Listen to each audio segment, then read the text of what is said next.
Gente, me chama a atenção esse terremoto. Esse terremoto não aconteceu porque a terra tinha que tremer. Esse terremoto não é resultado de um movimento das camadas subterrâneas, porque a ciência explica o terremoto. Tanto explica que hoje nós temos sistemas muito modernos de prevenção. O oceano está lotado de sondas, radares, para identificar a possibilidade dos abalos sísmicos. Esse terremoto não estava previsto. Esse terremoto aconteceu porque Deus estava interessado em salvar o carcereiro e sua família. Isso significa que o amor de Jesus é tão intenso que Ele é capaz de fazer um terremoto para salvar você e a sua casa. O amor de Jesus é tão grande que Ele é capaz de mover céus e terra e até o inferno para resgatar uma pessoa. Portanto, não se abale, não desista, não esmoreça pela salvação dos seus queridos. O que aconteceu aqui foi algo fantástico. Mas eu quero chamar a atenção de vocês para a atitude de Paulo e Silas. Primeiro, Paulo e Silas estavam pregando. Paulo e Silas não estavam viajando assim, fazendo um cruzeiro, passeando, não. Paulo e Silas estavam envolvidos na pregação do Evangelho. E eu gosto muito de olhar para os primeiros capítulos de Atos, e Atos dos Apóstolos tem esse título, porque o livro de Atos dos Apóstolos conta as ações dos apóstolos. E eu acho que se eu pudesse dar uma sugestão para o Espírito Santo, eu daria o seguinte: coloca o nome do livro de Atos dos Apóstolos movidos pelo Espírito Santo, porque foi o Espírito Santo que moveu todas as coisas aqui. O Espírito Santo aqui está com toda a liberdade para ir e vir, para levar e trazer. Foi o que aconteceu com o diácono Filipe. Filipe foi, evangelizou o eunuco, voltou, e agora a gente tem Paulo e Silas viajando, pregando o Evangelho. A atitude de Paulo e Silas também foi determinante para que o terremoto pudesse promover a salvação. O texto diz que mais ou menos meia-noite, Paulo e Silas estavam orando e cantando. Gente, dá para imaginar dois pregadores, servos do Senhor, presos numa prisão porque estavam pregando. E aí presta atenção, eles não estavam presos porque fizeram coisa errada, não. Eles estavam presos porque estavam pregando o Evangelho. Eles não estavam presos porque eles cometeram algum crime. Hoje em dia a gente vê algumas pessoas sendo presas aí, até pregadores, e porque fizeram coisa errada. E aí querem se justificar. Ah, mas Paulo e Silas também foram presos. Esses dois aqui estavam presos porque estavam pregando o Evangelho. Não é porque eles deram um calote na praça. Não é porque eles fizeram ações fraudulentas. Não é porque eles enganaram pessoas. Não é porque eles desviaram dinheiro. Não, eles estavam presos porque eles estavam pregando o Evangelho. Então eles estavam presos de forma injusta. Mas mesmo assim, a atitude deles era a atitude mais correta possível. E a atitude que Deus espera de todos nós. Quando passamos por tribulações, quando somos presos por dificuldades, a nossa atitude qual deve ser? Orar e cantar. Oh, aleluia! Você consegue, querido? Você consegue, querida? Quando você passa por aflição, você consegue orar e cantar? Você consegue? Paulo e Silas conseguiram. E eles lá estavam orando e cantando. E sabe o que aconteceu? Aquela cadeia virou uma igreja. Porque o texto diz que os outros presos estavam escutando, estavam assistindo, estavam participando. Paulo e Silas promoveram um culto de louvor e adoração ao Senhor na cadeia. E lá pela meia-noite veio um terremoto. E o terremoto acordou o carcereiro. Diz o texto que quando aconteceu o terremoto, o carcereiro acordou. Enquanto Paulo e Silas estavam cantando e orando, o carcereiro estava dormindo. A Bíblia não diz, mas dá para perceber que o carcereiro não se interessou muito pela canção e pela oração, não. Tem muita gente que enquanto está cantando e está orando, deixa a vida me levar, a vida leva eu. Não é assim que a turma está cantando por aí? Você está orando, você está cantando, você está evangelizando e ninguém está prestando atenção em nada. As pessoas não estão interessadas no louvor e na adoração. Mas quando o terremoto vem, as pessoas acordam. Foi o que aconteceu com o carcereiro. O carcereiro acordou. O carcereiro percebeu que as coisas tinham ficado complicadas. E aí diz o texto que ele ficou desesperado. Desesperado. Sabe por quê? Porque a vida dele estava em jogo. Ele agora estava diante de uma situação muito complicada. Como é que eu vou dar conta dos meus prisioneiros? Porque a Bíblia diz que tudo acabou. Até as cadeias caíram, as correntes caíram dos pés e das mãos dos presos. O terremoto foi intenso. Estava todo mundo solto. E aí o carcereiro acordado diante daquela circunstância desesperadora, ele teve uma atitude que todo desesperado tem. E quem sabe nessa noite, você até se identifica com esse carcereiro. Quem sabe nessa noite, o Espírito Santo trouxe você aqui para ouvir essa mensagem, porque você tem vivido tempos de desespero na sua vida.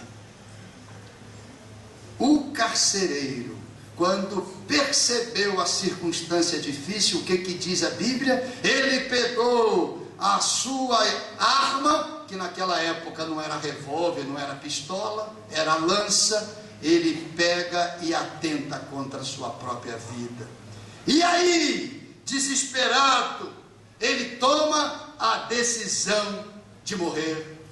Mas neste exato momento, Deus abriu a porta do Evangelho para um carcereiro que não dava nenhum valor para a mensagem, para um carcereiro que com certeza não temia ao Senhor, que zombava de Jesus, mas que agora, no meio do desespero, se vê diante de uma oportunidade e diante do amor de Jesus por ele.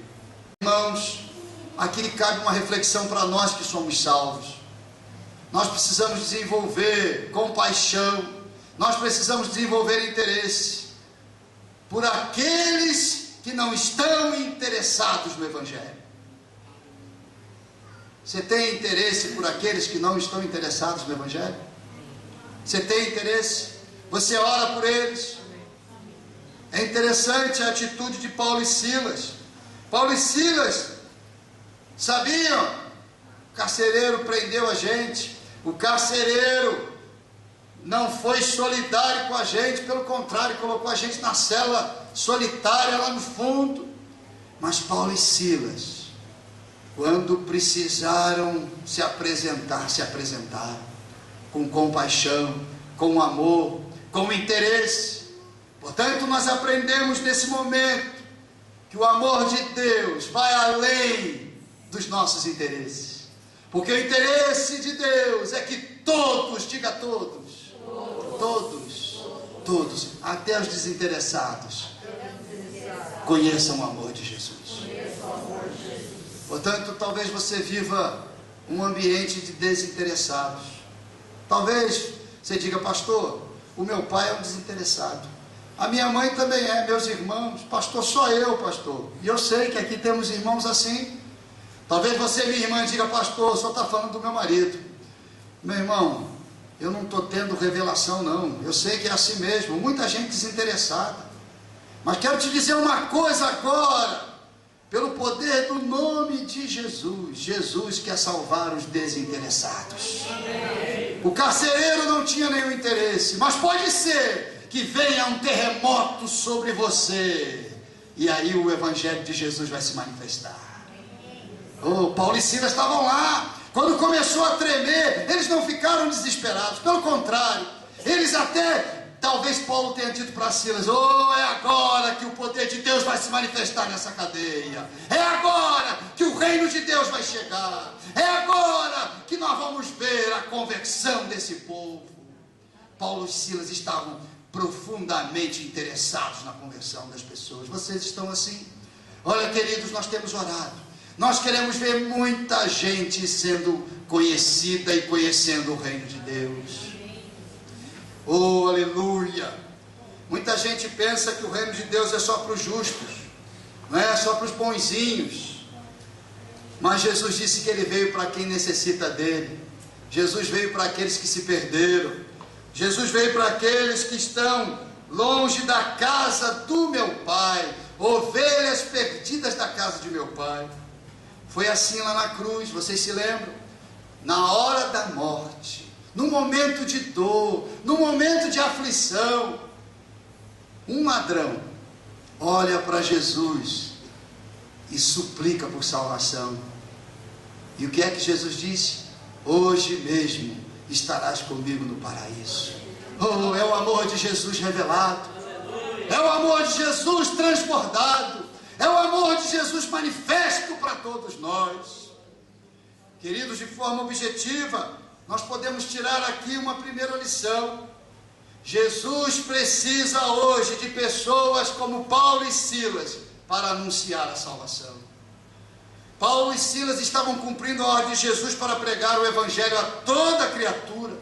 E essa ordem foi dada lá em Marcos 16, versículo 15: ide por todo mundo e pregai o evangelho a toda criatura. Fosse César, fosse um rabino judeu, ou até um carcereiro em Filipos, todos eles mereciam ouvir o evangelho da salvação. Quantos de nós teriam visto aquela situação como uma oportunidade? Você precisa ficar atento aos terremotos que os seus amigos enfrentam. Você precisa ficar atento aos terremotos que até mesmo você passa junto com eles. Você precisa ficar atento. Quem sabe não é uma maneira que Deus está levantando para trazer salvação na sua casa. Paulo e Silas, se não estivessem atentos, teriam atitudes como nós, estariam resmungando. Talvez Paulo pegasse o celular lá na cadeia e ligasse: pastor, teve um maior terremoto aqui, pastor. Ô, pastor, está maior confusão aqui na cadeia, pastor, vem aqui, pastor. Não, Paulo e Silas louvaram ao Senhor. Oh, meu irmão, como esses dois nos ensinam. Paulo e Silas aproveitaram aquela circunstância. Jesus precisa de você para anunciar o evangelho dele para os seus e para toda a cidade de São Roque. Amém. Você crê nisso? Amém. Você quer isso? Amém. Quem sabe lá na sua empresa, nos seus relacionamentos. A segunda lição é que muita gente na hora do terremoto vai perguntar para você, para mim, para todos nós: senhores, o que devo fazer para ser salvo? Porque foi esta pergunta que o carcereiro ou o agente penitenciário, como bem definiu o Rodrigo, fez para Paulo e Silas. Senhores, o que eu devo fazer para ser salvo? Esse é o grito que ecoa na alma das pessoas que estão face a face com o perigo, pessoas que estão com medo da morte, pessoas que estão afetadas pelas tragédias da vida, pessoas que se deparam com o fim. O carcereiro sabia que a sua reputação estaria acabada. E aí, a atitude dele, o suicídio. O que devo fazer para ser salvo? Essa pergunta é a pergunta que o Espírito Santo está colocando a partir de hoje na boca das pessoas que você está orando. Você está preparado para responder essa pergunta? Se o seu pai ou a sua mãe chegar para você hoje e falar: o que devo fazer para ser salvo? Foi a pergunta que o carcereiro fez para Paulo e para Silas. E a partir desse momento, Paulo e Silas, cheios do Espírito Santo, começaram a explicar para o carcereiro e para a sua família qual era o caminho da salvação. Eles disseram: crê no Senhor Jesus e serás salvo, tu e a tua casa. Oh, sermão abençoado! Oh, aleluia! Uma pessoa, um homem, uma mulher, uma criança, um jovem, cheio do Espírito Santo, é um instrumento afiado de Deus para salvar pessoas. Não importa a circunstância. Paulo e Silas estavam presos, tinham acabado de tomar uma surra, estavam com seus corpos afetados pelaquela surra. A Bíblia diz que eles foram açoitados, mas o Espírito Santo habitava de forma plena na vida daqueles dois. E no momento oportuno, no momento que eles foram solicitados, eles tinham a mensagem, eles tinham a palavra: crê no Senhor Jesus e serás salvo, tu e a tua casa. Oh, aleluia! E aqui nós temos, de forma muito rápida, uma explanação do Evangelho de Jesus. Eles disseram: crê no Senhor Jesus. Crê! E aí eu tenho pensado um pouco nisso. Tem muita gente que acredita, mas não crê. Quantos aqui de fato creem no Senhor Jesus? Sem nenhuma dúvida, eu creio. Eu creio. Eu creio que Jesus é poderoso, porque Ele transformou a minha vida. Hoje nós estávamos na classe Caminhando com Jesus e nós falamos sobre isso, da confiança, da certeza de que Jesus é o Senhor da minha vida. O nome Senhor fala da divindade absoluta de Jesus. Cristo é a forma grega do hebraico Messias, que significa ungido.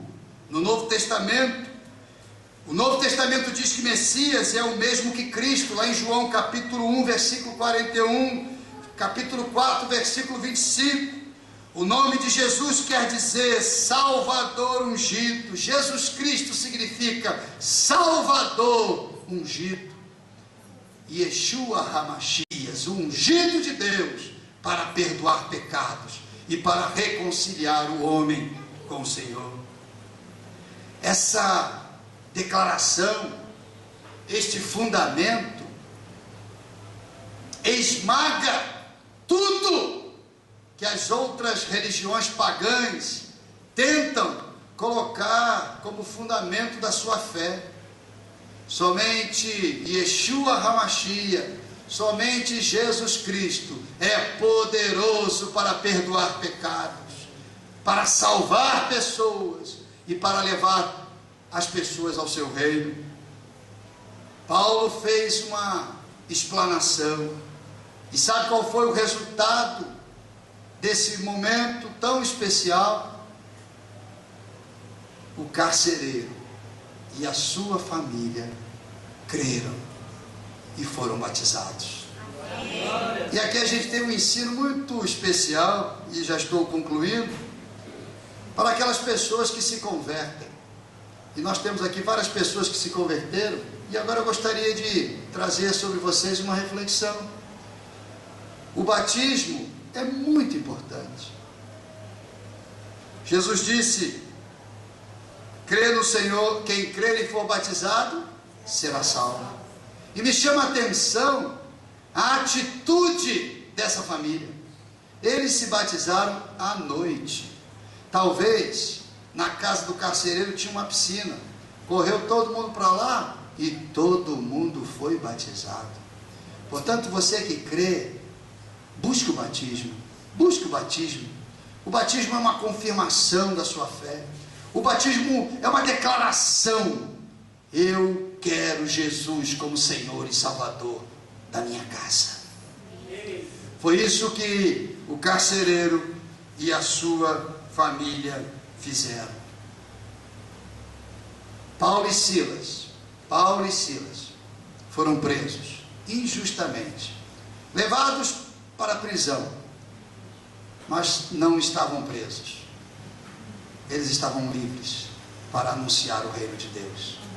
Paulo e Silas estavam orando, cantando e fazendo um culto na prisão. O amor de Deus se manifestou através de um terremoto.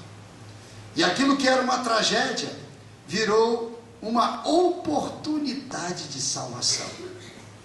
Quem sabe nessa noite você está aqui representando um terremoto. Eu não sei como está a sua casa, não sei como está a sua família, não sei como estão as coisas. Talvez lá na sua empresa as coisas estão meio de perna para o ar. Um terremoto deixa tudo fora do lugar. Nessa noite, Jesus quer usar você para dar respostas para aqueles que estão desesperados por causa dos terremotos. Talvez as pessoas estão perguntando: o que nós vamos fazer para ser salvo? E o Espírito Santo quer usar você para dizer: crê no Senhor Jesus e você e sua casa serão salvos. Quantos nessa noite entendem que precisam de uma oração especial e querem levar esta unção para os seus ambientes?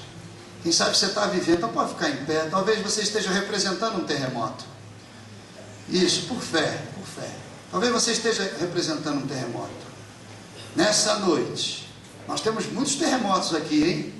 Nessa noite o Espírito Santo de Deus quer usar você assim como usou Paulo e Silas, e quer trazer a bênção do Senhor sobre a sua casa. Começa agora a buscar no Espírito Santo a mesma instrumentalidade que veio sobre Paulo e Silas. Ela virá sobre você também.